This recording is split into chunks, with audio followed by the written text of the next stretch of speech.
Nakalasap ng 2-1 na pagkatalo ang Philippine Women's National Futsal Team sa Australia sa huling araw ng 2025 AFC Women's Futsal Asian Cup qualifiers kagabi sa Uzbekistan.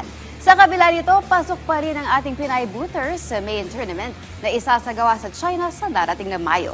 Yan ang ulat ni teammate Darrell Oclares.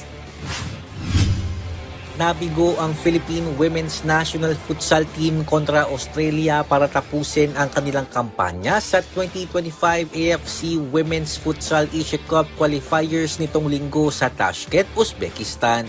Maagang nagpakita ng lakas ang Australia sa first half na ilang beses ding muntik na makapuntos. Pero pagsapit ng ikapitong minuto, nalihis ang pasa ni Judy Connolly sa Australia dahilan para makapasok ng goal si Daisy Arrowsmith. Hindi naman pumayag ang Pilipinas na dominahin din ng Australia kaya umatake si Isabella Flanagan sa natitirang 30 segundo ng unang half at naipwersa ang own goal kay Hailey Smith. Sa pagbubukas naman ng second half, agad na nakaabante ang Australia na mula sa magandang play ni Claudia Fruscalso patungo kay Jessica Au. Ilang beses pang nagtangka ang Pinay Booters na makatabla pero mas nanaig pa rin ang depensa ng Australian squad.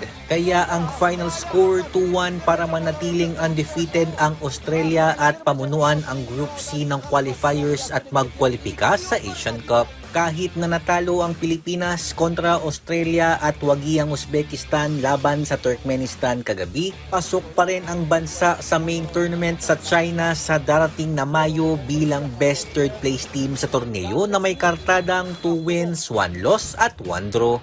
Darrell Oclares para sa Atletang Pilipino para sa Bagong Pilipinas.